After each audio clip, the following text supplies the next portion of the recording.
Dinu Bogha collector Digvijaysinh જાડેજાનું board પૂરું કરવા માટે મથી રહ્યા છે, પરંતુ નાગરિકો માનવા લાગ્યા છે કે હવે જે પ્રકારે દીનુ બોઘાનો વિરોધ ભારતીય જનતા પાર્ટીમાંથી થઈ રહ્યો છે અને સમર્થન કલેક્ટરનું થઈ રહ્યું છે, ત્યારે લાગે છે કે બોર્ડ દીનુ બોઘાનું પૂરું થાય તેની પૂરી સંભાવના છે। ભારતીય જનતા પાર્ટીના પૂર્વ ધારાસભ્ય, ભારતીય જનતા પાર્ટીના ગીર સોમનાથના ઓબીસી ડિપાર્ટમેન્ટના ઉપાધ્યક્ષ કે જેઓ બધા જ ભાજપના છે, એમણે પણ કોંગ્રેસની માફક દીનુ બોઘાના વિરોધમાં અને કલેક્ટર દિગ્વિજયસિંહના સમર્થનમાં મુખ્યમંત્રીને પત્ર લખ્યો છે અને નિવેદન આપ્યા છે। વિગતે વાત કરીએ દીનુ બોઘા વર્સિસ દિગ્વિજયસિંહની લડાઈ ક્યાં પહોંચી છે તેના વિશે। વૈષ્ણવજન તો તેને કહીએ જે પીડ પરાઈ જાનાને રે।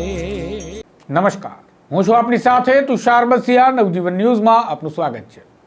છેલ્લા કેટલાક દિવસોથી એક ગીર સોમનાથમાં વિવાદ પ્રચલિત બની ગયો છે। વિવાદનું નામ છે દિગ્વિજયસિંહ વર્સિસ દીનુ બોઘા। ભારતીય જનતા પાર્ટીના પૂર્વ સાંસદ દીનુ બોઘા દબંગ રાજનેતા તરીકે પણ ઓળખાય છે અને આરટીઆઈ એક્ટિવિસ્ટ અમિત જેઠવા હત્યા કેસના આરોપી છે। ભલે હાઈકોર્ટે તેમને નિર્દોષ જાહેર કરી દીધા છે, પરંતુ સુપ્રીમ કોર્ટમાં મામલો હજુ પેન્ડિંગ છે। ત્યારે દીનુ બોઘા કોડીનાર નગરપાલિકાની ચૂંટણીમાં પોતાના ભત્રીજા શિવા સોલંકી કે જેઓ પણ આરટીઆઈ એક્ટિવિસ્ટ અમિત જેઠવા હત્યા કેસના આરોપી છે, તેમને મેદાને ઉતારે છે અને ફરીથી કોડીનાર નગરપાલિકામાં પોતાના પ્લેયર્સને ઉતારી નગરપાલિકા કબજે કરવા માટેનો પ્રયાસ કરે છે અને તેઓ સફળ થાય છે। ભારતીય જનતા પાર્ટી નગરપાલિકાની તમામ બેઠકો પર વિજેતા થાય છે, પરંતુ આ ચૂંટણી દરમિયાન વિવાદ થયો દીનુ બોઘા સોલંકી અને કલેક્ટર દિગ્વિજયસિંહ વચ્ચે। દીનુ બોઘા સોલંકીનું કહેવું છે કલેક્ટર કોંગ્રેસ માટે કામ કરી રહ્યા હતા, કોંગ્રેસના નેતાઓના તેઓ સંપર્કમાં છે। તેમના કહેવા પ્રમાણે કોડીનારના મતદાન બૂથને તેમણે સંવેદનશીલ બનાવ્યા, પણ નાગરિકો કંઈક જમીન પ્રકરણની વાત કરી રહ્યા હતા કે દીનુ બોઘા સોલંકીએ પાંજરાપોળની એક વિશાળ જમીન કે જે સેંકડો વીઘાની છે, તેના મામલે દિગ્વિજયસિંહ સાથે મામલો બીચક્યો અને તેમણે આ પ્રકારના નિવેદન શરૂ કર્યા છે, કારણ કે એ જમીનને દિગ્વિજયસિંહના કાર્યકાળમાં તેમણે સરકારમાં સુપ્રત કરવાની વાત કરી છે। આમ આ જમીનનું પ્રકરણ છે જે દીનુ બોઘા અને કલેક્ટરની વચ્ચે વિવાદનું કારણ બન્યું છે તેવું નાગરિકો માને છે, પરંતુ જે પ્રકારે કલેક્ટરના વિરુદ્ધમાં દીનુ બોઘાએ નિવેદનની શરૂઆત કરી અને બાદમાં જે પ્રકારે ખનિજ વિભાગના દરોડા એવી ખાણો પર થવા લાગ્યા અને ત્યાં માપણીઓ થવા લાગી, તેના પરથી કહેવાય રહ્યું હતું કે દીનુ બોઘાની આસપાસના લોકો જે આ પ્રકારના વ્યવસાયમાં સંકળાયેલા છે તેને ત્યાં દરોડા પડી રહ્યા છે। નામ ક્યાં દીનુ બોઘાનું નથી આવ્યું, પણ હવે એક આંગણવાડીનો મામલો સામે આવ્યો, જે આંગણવાડીને ડિમોલિશ કરવાની પ્રક્રિયા હાથ ધરવામાં આવી। કાયદેસરની પ્રક્રિયા શરૂ થઈ, કારણ કે નેશનલ હાઈવેની જમીનમાં બાજુમાં આવેલા રાજમોતી ટ્રાન્સપોર્ટના ઉપયોગમાં લેવાતા બિલ્ડિંગને આંગણવાડી નામ આપી અને ગેરકાયદેસર કબજો કરી લેવામાં આવ્યો। કહેવાય છે કે આમાં પણ દીનુ બોઘાનું નામ છે, પણ ક્યાંય સામે નથી આવ્યું, કારણ કે આવો આક્ષેપ ભાજપના જ પૂર્વ ધારાસભ્ય જેઠાભાઈ સોલંકીએ લગાવ્યો છે। ત્યારે કોંગ્રેસે પણ ગઈકાલે જે નિવેદન દીનુ બોઘાનું સામે આવ્યું હતું કે કલેક્ટર કોંગ્રેસના નેતાઓના સંપર્કના કારણે આ પ્રકારે કાર્યવાહી કરી રહ્યા છે, કારણ કે સુપ્રીમ કોર્ટમાં ડિમોલેશનની એક પિટિશન છે જે કોંગ્રેસના મુસ્લિમ નેતાઓએ કરેલી છે, તેમાંથી બચવા માટે તેઓ આ કિન્નાખોરીભરી કામ કરી રહ્યા છે અને કલેક્ટર સેંકડો કરોડના આસામી છે। દિગ્વિજયસિંહની રાજકોટની અંદર જમીનો છે અને તેમનું ફાર્મ હાઉસ છે, તે ગેરકાયદેસર રીતે બાંધકામ છે ને તેની મંજૂરી ખુદ કલેક્ટર દિગ્વિજયસિંહ જાડેજાએ આપ્યું હતું। આ બધી જ પ્રારંભિક ભૂમિકાઓ તમે સાંભળી લીધી। હવે વાત કરીએ કોંગ્રેસના નેતાની કે જેમણે ગઈકાલે પત્રકાર પરિષદ કરી, તે કરશન બારડ। તેમણે પણ આરોપ લગાવ્યા કે દીનુ બોઘા આ પ્રકારના આક્ષેપ લગાવે છે, ખરેખર કલેક્ટર સાથે તેમને અંગત વાંધો છે, તેનું તેલ રેડાયું છે ને તેઓ વિવાદા કરી રહ્યા છે। પણ ભાજપના જ પૂર્વ ધારાસભ્ય જેઠાભાઈ સોલંકીની તમે વાત સાંભળો, બાદમાં ભાજપના જ ઉપાધ્યક્ષની વાત કરીએ અને છેલ્લે આપણે વાત કરીએ કોંગ્રેસની, કારણ કે બની શકે કે વિપક્ષના આરોપમાં દમ ન હોય તેવું ભારતીય જનતા પાર્ટીની સરકાર કહી શકે, પણ આ તો ભાજપના જ નેતાઓ બોલે છે। સાંભળો જેઠાભાઈ સોલંકીએ શું પત્ર લખ્યો છે મુખ્યમંત્રીને।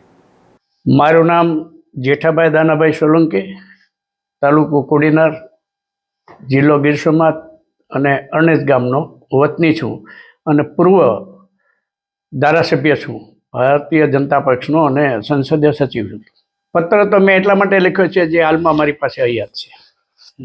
પત્ર મેં આજે થોડા સમય પહેલાં કલેક્ટર અને ભાઈ દિનુભાઈ પૂર્વ સાંસદ વિશે જે કંઈ વેમનસ્ય ઊભું થયું છે એના કારણે જે કંઈ બોલતા હતા, એટલે અમને એવું લાગ્યું કે આ જિલ્લા ગીર સોમનાથ જિલ્લામાં અત્યાર સુધીમાં મારા 40 વર્ષના જાહેર જીવનમાં આવો કોઈ અધિકારી સરકાર તરફી અને સરકારને યશ અપાવતો હોય એવો કોઈ અધિકારી જો મેં જોયો હોય તો એમાં જાડેજા સાહેબ આવે છે, કલેક્ટર શ્રી ગીર સોમનાથ.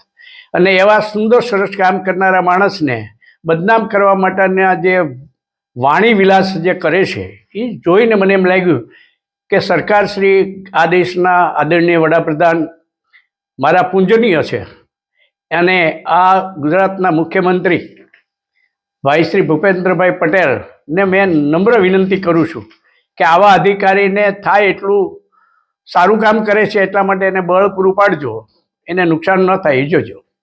એ તો એ પોતાના પગમાં બળે છે અને ડુંગરે ચડવાની વાત કરે છે. એને ખરેખર પોતાનો ઇતિહાસ તપાસવો જોઈએ. 1984માં આ વ્યક્તિ, હું જાહેર જીવનમાં આવ્યો એટલે અમે એને જાહેર જીવનમાં અમારી સાથે આવ્યા છે, ત્યારે એની શું સ્થિતિ હતી ને અત્યારે શું સ્થિતિ છે એની સરકાર દ્વારા જો તપાસ કરવામાં આવે, ઊંડી તપાસ કરવામાં આવે તો એ બોલે છે બધું સાબિત થઈ જાય.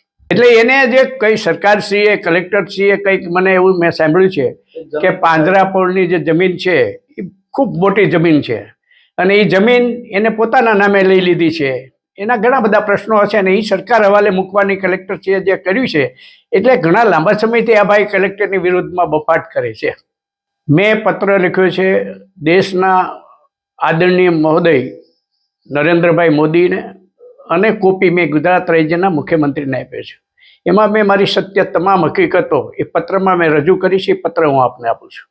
વ્યક્તિગત સ્વાર્થ જ, કોઈ પ્રજાના પ્રશ્નો માટે નહીં. પ્રજાને તો અહીંયા આવા અધિકારીઓને કબજામાં રાખીને અધિકારીઓને બેહાલ કરી નાખ્યા છે. નાના નાના વેપારીઓને બેહાલ કરી નાખ્યા છે. કોડીનાર તાલુકામાં સારો માણસ અત્યારે વેપાર કરવા માટે તૈયાર નથી. તાલુકો છોડીને બીજી જગ્યાએ સ્થળાંતર કરવા માટે બધા લોકો નીકળી પડ્યા છે. મેં એટલા માટે આક્ષેપ નહીં, મારી સત્ય હકીકત રજૂ એટલા માટે કરી છે કે મારી હયાતીમાં ઘણા બધા અધિકારીઓને ધમકાવ્યા છે, ડરાવ્યા છે, ને એને જાહેર જીવનમાં તમે તપાસ કરો ને તો તમને ઘણી બધી વિગતો મળશે. વ્યાસ કલેક્ટર સારો માણસ છે અને સમર્થન કરવા, આવા અધિકારીઓને સમર્થન કરવા માટે અમારી સંપૂર્ણ તૈયારી છે. એ તો એમની માનસિકતા છે, પૂર્વ સાંસદ દિનુભાઈ સોલંકીની માનસિકતા છે. તે વખતે ક્યાં ગયા હતા ભાઈ? તે વખતે કેમ એની આડા ન આવ્યા કે ભાઈ આ શું કામ પાડો છો? ગરીબ માણસનું રહેવાનું ઠાણ છે એ ક્યાં જશે? એવું કહેવા તો કોઈ દી આવ્યા નથી. આ તો પોતા ઉપર જ્યારે ઘા આવ્યો છે એટલે પછી ભાઈ ઉપડી પીડ્યા છે. સરકાર પાસે તો હું એટલી જ વિનંતી કરું છું, આદરણીય નરેન્દ્રભાઈ મોદી, અમિતભાઈ શાહ સાહેબ અને આ મુખ્યમંત્રી ગુજરાતના ભૂપેન્દ્રસિંહભાઈ પટેલને કે આવા સનિષ્ઠ અધિકારીઓ અમારી દ્રષ્ટિએ સારા અધિકારી છે, આવા સારા અધિકારીને રાખશો તો સરકારની વાહવાહ થાય છે અને વધારે વાહવાહ થાય છે, થશે, એમાં કોઈ શંકાને સ્થાન નથી. તો તમે સાંભળ્યું એ પ્રકારે જેઠાભાઈએ તો એવું કહી દીધું કે કોડીનાર છોડીને વેપારીઓ જવા લાગ્યા છે, મજબૂર થઈ ગયા છે, એટલો અત્યાચાર દિનુ બોઘાએ કર્યો છે. તેમણે તો ત્યાં સુધી પણ કહ્યું કે તેઓનો ભૂતકાળ તપાસો કે દિનુ બોઘા 1984માં શું હતા અને આજે શું છે તેની તપાસ કરો તો એમનેમ પણ આ વાર્તા પૂરી થઈ જાય તેમ છે.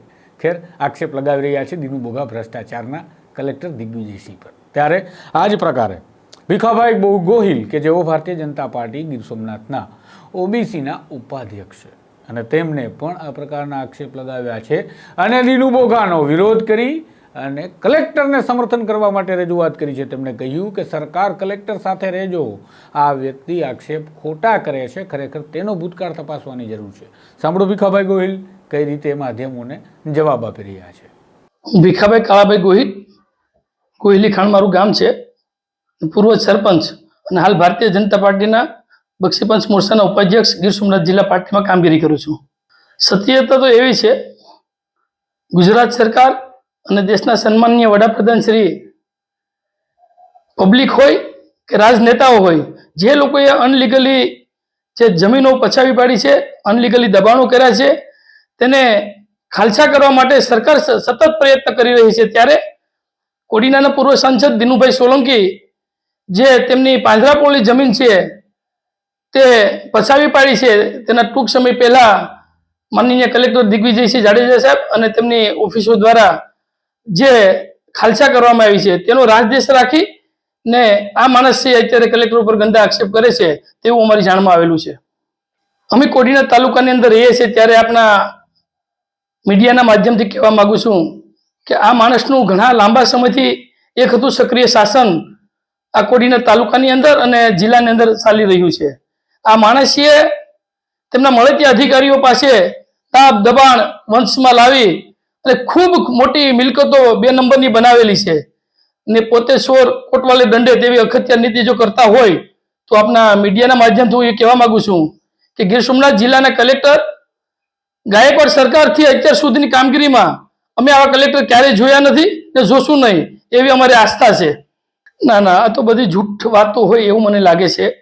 આ દેશના સન્માનીય વડાપ્રધાન અને મુખ્યમંત્રી શ્રી ભૂપેન્દ્રભાઈ પટેલ જ્યારે એક આસ્થાનું મોટું સ્થાનક છે ભગવાન સોમનાથ દાદાનું, એના સાનિધ્યની અંદર જે અનલીગલી જમીનો પચાવી પાડી છે તેને ખુલ્લી કરવા માટે જેના મોતના મલાજામાં આવીને એક સરાહનીય કામગીરી કલેક્ટર સાહેબે કરી છે, ત્યારે દિનુભાઈ એવું બતાવવા માંગે છે કે નાના માણસોના ઝૂંપડાઓ પાડી નાખ્યા છે. તો ભાઈ ઝૂંપડા પાડી નાખ્યા તો ત્યારે તને સામે આવવાની જરૂર હતી ને. અત્યારે તને ઝૂંપડા પાડી નાખવાની વાત આવી છે, અત્યારે તમને ભ્રષ્ટાચારી લાગ્યા છે. તો સાહેબ તો ઘણા સમયથી ગીર સોમનાથ જિલ્લાની અંદર ફરજ બજાવે છે, તો રાતોરાત તમને ભ્રષ્ટાચારી કેમ થઈ ગયા?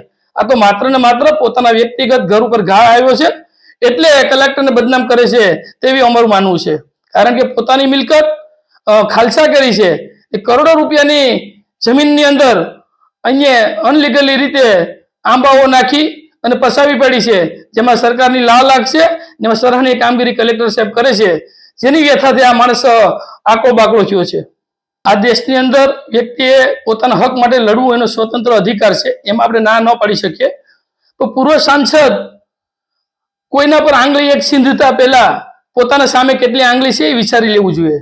આ કોડીનારના પૂર્વ ધારાસભ્ય અને જુનાગઢના પૂર્વ સાંસદ દિનુભાઈ બોગાભાઈ સોલંકી દ્વારા કેટલી 2 નંબરની સંપત્તિ બનાવી છે.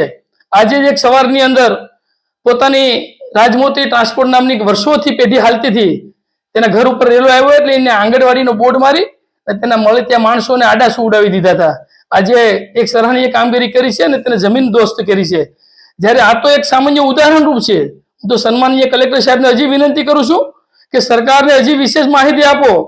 મારા ગોહિલીખાણ ગામની અંદર સ્ટાફેનો શોરૂમ છે, એની પર તપાસ કરો તો ખ્યાલ આવશે કે સાર્વજનિક પ્લોટની અંદર છે કે પ્લોટની અંદર છે. એટલું જ નહીં, કડવાસણની ગૌસરની જમીનમાં ખૂબ મોટા પાયે ખનિજ કાઢેલું છે, તેની બાજુમાં જ જમીન આવેલી છે, પેટ્રોલ પંપ છે, તેની પાછળ કેટલી માલિકીની જમીન છે અને કેટલી સરકારી જમીનો કુંડેલી છે, જેમાં મૂળ દ્વારકા હોય, વેલણ માઢોળ કોટડા હોય, અરીઠિયા હોય, હરમડિયા હોય, કડોદરા હોય કે અન્ય જગ્યાએ હોય. અમે એક વિશેષ બધીની માહિતી ભેગી કરી અને ગીર સોમનાથ કલેક્ટરના માધ્યમ દ્વારા અમે સરકારને એક આવેદનપત્ર આપવા માંગીએ છીએ કે પોતે કલેક્ટર સાહેબના ઉપર બદનક્ષીના આક્ષેપ કરતો હોય તો આ ભાઈ કેટલો દૂધે ધોયેલો છે તો તેની તપાસ કરવામાં આવે તો ખ્યાલ આવશે કે કેવડો મોટો ભ્રષ્ટાચારી છે. અમને એવું લાગે છે કે પોતાના અંગત વ્યક્તિગત સ્વાર્થ ખાતર સારા અને સજ્જન કલેક્ટર હોય, જેમની વાતને ઠોકરાવેલી હોય, તો તેને બેબુનિયાદ પોતે વાતો કરી અને કલેક્ટર સાહેબને બદનામ કરવા નીકળ્યા હોય તેવું અમને માલુમ પડેલ છે. અમે કરીએ છીએ ને કરતા રહેશું. કોઈ કલેક્ટરના સગાવાદ અમે નથી. હું કારડિયા રાજપૂત સમાજનો દીકરો છું ને દિનુ બોગા પૂર્વ સાંસદ જે લડે છે એ પણ કારડિયા રાજપૂત સમાજના છે. આ તાલુકાની અંદર ના જિલ્લાની અંદર સામાન્ય માણસો રોજી રોટી ઉપર કામ કરતા હોય તેને ખૂબ કસડી નાખ્યા છે અને આ માણસે વહીવટી તંત્રનો ગેરઉપયોગ કરી ને આ માણસ તાલુકાની અંદર ખૂબ ડરાવી ધામધમકી મારી ને પોતાનું એક હતું શાસન હેલવું છે. ત્યારે હું ફરી વખત દેશના સન્માનીય વડાપ્રધાન અને ભૂપેન્દ્રભાઈ પટેલને 2 હાથ જોડીને વિનંતી કરવા માંગુ છું કે આ જે કલેક્ટર સાહેબ જે કામગીરી કરે છે એ ખૂબ સારી કરે છે, તેમને સપોર્ટ આપો. આવા જે કોઈ પણ રાજનેતા હોય કે પબ્લિક હોય જે લોકો અનલીગલી ગૌસરો કે દબાણો કર્યા હોય એને તાત્કાલિક દૂર કરાવો. તો તમે સાંભળ્યું એ પ્રકારે ભીખાભાઈ ગોયલનું કહેવું છે કે ઘર પર ઘા આવ્યો માટે દિનુ બોગા કલેક્ટર વિરુદ્ધ આ બધું કરી રહ્યા છે. ડિમોલેશનની વાત કરી રહ્યા હોય, ગરીબોના મકાનની વાત કરી રહ્યા હોય, તો ત્યારે ક્યાં હતા દિનુ બોગા? જ્યારે મકાન તૂટતા હતા ત્યારે ગરીબોના આ પ્રશ્ન મામલે દિનુ બોગા કેમ નહોતા બોલતા? આ સવાલ તેમણે કર્યો છે અને કદાચ આ સવાલમાં ભલભલા ભેરવાઈ જાય એવો પણ સવાલ છે તેવું કોડીનારની જનતા માની રહી છે. કોડીનારની જનતા આ ડખ્ખાથી ખૂબ ખુશ છે. આમ તો ગીર સોમનાથ જિલ્લાની જનતા ખુશ છે કારણ કે એક અધિકારીની સામે પૂર્વ સાંસદ ભાજપના દિનુ બોઘા ભરાયા છે અને તેના કારણે એકબીજા પર આક્ષેપનું કામ દિનુ બોઘા કરે છે, પણ કલેક્ટર કામગીરીનું કામ કરે છે અને નાગરિકોને લાગે છે કે આ કામગીરીના કારણે દિનુ બોઘાનું બોર્ડ પૂરું થઈ રહ્યું છે. ભલે દિનુ બોઘા ઈચ્છતા હોય કે તેઓ દિગ્વિજયસિંહ જાડેજા પર આરોપ મૂકી તેમનું બોર્ડ પૂરું કરાવી દે. ખેર, હવે સરકારની પણ વાત કરવી છે કે સરકારને શું આ બધું ગમતું હશે? શું સરકાર કલેક્ટરની વિરુદ્ધ હશે, સાથે હશે, અથવા તો સરકાર દિનુ બોઘા સાથે હોય તો કલેક્ટર આવી કામગીરી કરી શકે? એનું વિશ્લેષણ કરતાં પહેલાં આપણે કોંગ્રેસના નેતાએ ગઈકાલે જે પત્રકાર પરિષદ કરી કરશનભાઈ બારડે એ સાંભળી લો, એટલે વિપક્ષની પણ આપણે વાત અહીંયા રજૂ થઈ જાય. હમણાં તાજેતરમાં કોડીનાર નગરપાલિકાની ચૂંટણી ગઈ અને ભાજપના પૂર્વ સાંસદ એવું બોલ્યા કે કલેક્ટર અને શક્તિભાઈ વચ્ચે ડીલ થઈ, પણ એવું નથી. એના જે આક્ષેપ છે દિનુભાઈના એ પાયા વિહોણા છે. તો દિનુભાઈ હુકમ આવો આક્ષેપ કરે? દિનુભાઈ અને પોતાને કલેક્ટરને ને કોઈ પોતાને બંનેને ગમે તકલીફ હોય, એમ વાંધો હોય, અથવા અમને એવું લાગે છે કે દિનુભાઈની જે જગ્યા છે 320 એકર એ કોર્ટમાં ને થઈ અને પછી અહીં આવ્યું પાછું, અને આ કલેક્ટરે કંઈક ખાલસા કર્યું કે જે કાંઈ હોય, અને એને હિસાબે દિનુભાઈ કલેક્ટરને ફેરવીને સીધા નગરપાલિકામાં લઈ આવ્યા. એ બંનેનો આંતરિક વાંધો છે અને જિલ્લામાં લઈ આવે. દિનુભાઈને પોતાની જમીનની વાત છે એટલે આખા ગીર સોમનાથમાં લઈ આવે. કઈ જમીન? એ પાંજરાપોળની કોઈ જગ્યા લીધી એને, અને એ જમીનનો કોઈ મુદ્દો છે કલેક્ટર બંને વચ્ચે. કલેક્ટરે ખાલસા કરી અને અત્યારે એવી મૂળ સ્થિતિમાં પાછી પાંજરાપોળની જગ્યા મળે એવો કંઈક કોર્ટનો આદેશ છે. તો ગીર સોમનાથ જિલ્લા કોંગ્રેસના પ્રમુખ કરશનભાઈ બારડનું કહેવું છે કે આ બધા જ અંગત પ્રશ્નો છે અને અંગત પ્રશ્નોને લઈ દિગ્વિજયસિંહ સામે જે દિનુ બોઘા પડ્યા છે તે દુરુપયોગ કરી રહ્યા છે રાજનીતિના નામે અને કોંગ્રેસનું નામ વટાવી રહ્યા છે. આમ તેમને પણ કલેક્ટર દિગ્વિજયસિંહનો સમર્થન કર્યું અને દિનુ બોઘા વિશે આક્ષેપ સાથે વાતો રજૂ કરી. પણ વાત કરીએ જે લોકોના મનમાં સવાલો છે કે લોકો એવું વિચારી રહ્યા છે કે દિનુ બોઘાનું ભારતીય જનતા પાર્ટીમાં જે કદ છે, તેનો જે દબદબો છે, ભૂતકાળમાં તેમનો જે દબદબો રહ્યો છે, એ જોતાં લાગતું નથી કે કોઈ કલેક્ટર આટલા મોટા દિગ્ગજ નેતા કે જેઓ દબંગાઈ અને જેઓ મોટા મોટા કેસના આરોપી છે તેઓની સામે પડવાની હિંમત કરે. પરંતુ સરકારના 4 હાથ દરરોજ કોઈ ઉપર નથી હોતા. ક્યારેક આ 4 હાથમાંના 2 હાથ હટાવી લેવામાં આવે અને સૂચન આપવામાં આવતું હોય છે કે જોયું વાર આટલી લાગે જો હાથ હટાવી લઈએ. ખેર, આપણને ખબર નથી કે સરકારના કેટલા હાથ દિનુભાઈ પર છે અને કેટલા હાથ સરકારે દિનુ બોઘા પરથી લઈ લીધા છે. પણ જે પ્રકારે કલેક્ટર કામગીરી કરી રહ્યા છે એ જોઈને નાગરિકો એવું માની રહ્યા છે કે કલેક્ટર પર સરકારના 4 હાથ જરૂરથી છે. કારણ કે ગીર સોમનાથ કલેક્ટર જે પ્રકારે ડિમોલેશનની કામગીરી કરી રહ્યા છે, જે પ્રકારે તેઓ પોતાના વિસ્તારમાં કામગીરી કરતા જોવા મળ્યા અને સોમનાથ મંદિરથી આગળ જેટલું મોટું ડિમોલેશન તેમણે કર્યું અને મેનેજમેન્ટ જે કર્યું તેના કારણે તેઓ સરકારથી ખૂબ નજીક હોવા જોઈએ, ત્યારે જઈને જ તેઓ આટલું મોટું કામ કરી શકે. અને હવે જે તેઓ કામગીરી કરી રહ્યા છે તેમાં સરકાર જો ઈચ્છે તો ત્યારે ગમે ત્યારે તેમને અટકાવી શકે. પણ જે પ્રકારે કલેક્ટર સામે દિનુ બોઘાએ વાત ભીડી છે અને કામગીરી કલેક્ટર કરી રહ્યા છે તે જોતા નાગરિકો માનતા નથી કે હવે દિનુ બોઘા પર 4 હાથ સરકારના હોય, અને નાગરિકો માને છે કે કલેક્ટર પર જરૂરથી 4 હાથ સરકારના હોવા જોઈએ. જોઈએ હવે કોનું બોર્ડ પૂરું થાય છે, કારણ કે બંને પક્ષેથી લોકોને લાગે છે કે કામગીરી થઈ રહી છે. કલેક્ટર આ મામલે હજુ સુધી ક્યારેય બોલ્યા નથી અને ક્યાંય પણ કોઈ કામગીરીમાં દિનુ બોઘા સોલંકીનું નામ પણ સામે આવ્યું નથી. માટે આ બધી જ અટકળો, ચર્ચાઓ, લોકવાર્તાઓ છે તેવું માની આ અહેવાલને જોવું. નમસ્કાર. વૈષ્ણવજન તો તેને કહીએ જે